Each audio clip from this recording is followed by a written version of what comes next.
Hello दोस्तों, कैसे हैं आप सब लोग। उम्मीद करता हूं कि बढ़िया होंगे। तो आज की जो वीडियो है वो हम बात करने वाले हैं बीटेक को लेकर, जो कि एक engineering course, engineering under graduate degree है पीएम ट्रिपल एस के अंडर। जो भी बच्चे पीसीएम के हैं वो करते हैं, तो उसके लिए हम जो है वो पूरी इस वीडियो में बात करेंगे। इसलिए इस वीडियो को पूरा लास्ट तक वॉच कीजिए, और आने वाली जितने भी पीएम ट्रिपल एस के वीडियोज़ होंगे वो इस चैनल पर अपलोड होते रहेंगे, इसलिए इस चैनल को सब्सक्राइब कीजिए। उसके बाद अब हम बात कर लेते हैं बीटेक। जो भी बच्चे पीसीएम बैकग्राउंड से होते हैं उनके पास दो ऑप्शन होते हैं पीएम ट्रिपल एस में। इसके अलावा भी बहुत सारे ऑप्शन होते हैं, बट मेजरली जो फेमस हैं जो बच्चे करते हैं वो है बीटेक या फिर फार्मेसी। ठीक है, फार्मेसी जो है वो पीसीएम वाले भी कर सकते हैं, पीसीबी वाले भी कर सकते हैं। तो बीटेक जो है वो एक यूजी कोर्स होता है जिससे पीसीएम वाले बच्चे करते हैं। ठीक है, तो सबसे पहले पीएम ट्रिपल एस में इसकी एलिजिबिलिटी क्या रहती है। एलिजिबिलिटी जैसे कि बाकियों की रहती है वैसे ही इसकी भी रहती है कि आप जेएंडके के डोमिसाइल होने चाहिए, 12th आपने जेके बोस या फिर सीबीएसई से की होनी चाहिए, इनकम 8 लाख तक होनी चाहिए, 8 लाख से कम होनी चाहिए पर एनम, सॉरी। ठीक है, उसके बाद बच्चे बार बार पूछते हैं कि क्या हम 21 बैच वाले एलिजिबल हैं, 22 बैच वाले एलिजिबल हैं। तो मैं पहले ही बता दूं, एक साल 12th के बाद एक ड्रॉप आप अगर आपने लिया है तो आप एलिजिबल हैं। ठीक है, एक तो इस साल वाले और पिछले साल वाले, उससे पिछले साल वाले एलिजिबल नहीं है। ठीक है, उसके बाद हम बात करें तो इसकी एलिजिबिलिटी में कुछ कॉलेजेस ऐसे होते हैं जिनमें जेईई मेंस जो है वो कंपलसरी होता है। तो जेईई मेंस का एग्ज़ाम जो है वो कुछ कॉलेजेस में कंपलसरी होता है, तो वो आपको एलिजिबिलिटी में देखना है। ठीक है, कौन से कॉलेजेस में जेईई मेंस कंपलसरी है, और अगर आपने जेईई मेंस नहीं दिया तो उन कॉलेजेस को आपको सिलेक्ट नहीं करना है। और जेईई मेंस जो है वो मैक्सिमम कॉलेजेस में नहीं लगता है, कुछ गिने चुने 2-4 कॉलेजेस में लगता है, वो आप देख लेना।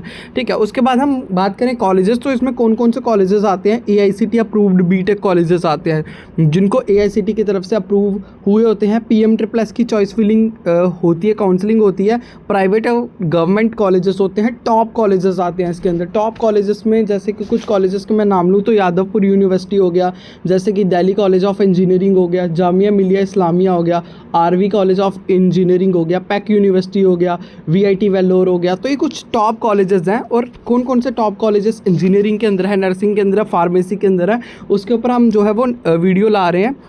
नेक्स्ट वीडियो हम लेकर आएंगे, तो उसके लिए आप चैनल को सब्सक्राइब कर लो ताकि सारी आपको अपडेट्स पहुंच जाए।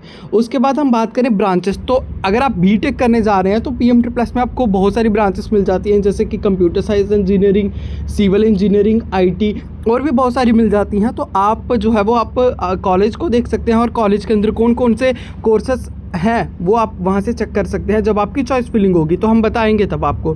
ठीक है, उसके बाद प्रोसेस इसका भी वही रहने वाला है। पहले आपको ऑनलाइन रजिस्ट्रेशन करनी है, डॉक्यूमेंट वेरिफिकेशन होगा, काउंसलिंग होगी, फिर अलॉटमेंट होगा कॉलेज का। तो बात करें मेजर हम कट ऑफ की, तो कट ऑफ जो है एज़ कम्पेयर टू बाकी वाली जो डिग्रीज़ हैं उसके लिए बीटेक का थोड़ा सा कम रहता है उससे। ठीक है, जैसे कि प्रोफेशनल में बीएससी नर्सिंग हो गया, फार्मेसी, उनसे थोड़ा कम रहता है। ठीक है, तो फिर भी अगर हम बात करें तो इसके लिए क्या कट ऑफ रह सकता है, तो कट ऑफ जो है वो पहले डिसाइड करना जो है वो थोड़ा सा डिफ़िकल्ट होता है। वो आपको बाद में पता चलेगा जब आपकी मेरिट लिस्ट बनती है, उसके बाद पिछले साल से कंपेयर करने के बाद ही जो है वो आपका कट ऑफ एक डिसाइड किया जा सकता है। ऐसे कोई भी कट ऑफ जो है वो आपका नहीं बता सकता है। फिर भी मोटा मोटा अगर मैं बताऊँ तो आपका जो होता है वो 390 प्लस जो है वो आपका हो सकता है।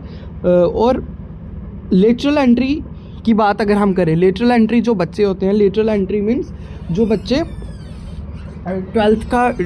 12th नहीं करते हैं, मतलब 10th के बाद जो है वो डिप्लोमा कोर्सेज कर लेते हैं। फॉर एग्जांपल अगर वो पॉलीटेक्निक के किसी कॉलेज से, जम्मू कश्मीर के किसी पॉलीटेक्निक कॉलेज से अपना डिप्लोमा कोर्स कर लेते हैं किसी भी इंजीनियरिंग वाली ऐसी ब्रांच में, टेक्निकल ब्रांच में, तो वो फिर क्या कर सकते हैं, 3 ईयर का डिप्लोमा लगाने के बाद जब वैकेंट बचती हैं आपकी लेटरल एंट्री, वहाँ पे सीट्स बच जाती हैं, तो वो क्या करते हैं, वहाँ पर आप अप्लाई कर सकते हैं सेकेंड ईयर ऑफ इंजीनियरिंग किसी भी रिलेटिव ब्रांच में, या फिर इंजीनियरिंग के जो भी आपका डिप्लोमा जिस पे बेसिस पर होगा उसमें आपको सेकेंड ईयर में एडमिशन मिलेगा डायरेक्टली उस डिप्लोमा के थ्रू। ठीक है, तो वो जो होता है वो 3 ईयर का डिप्लोमा होना चाहिए, फिर आपको सेकेंड ईयर ऑफ इंजीनियरिंग में जाने का मौका मिल जाता है। इसके बाद हम कुछ टिप्स की बात करें तो जो एआईसीटी काउंसलिंग होती है उसी के थ्रू आपको ये कॉलेज लेना है। ऐसे नहीं कि अपने मैनेजमेंट या कोटा से ले लिया, एनजीओ की तरफ से ले लिया, किसी और के बोलने से कॉलेज नहीं लेना है। एआईसीटी की चॉइस फिलिंग करनी है, उसके बाद जब कॉलेज आएगा तो वही कॉलेज आपको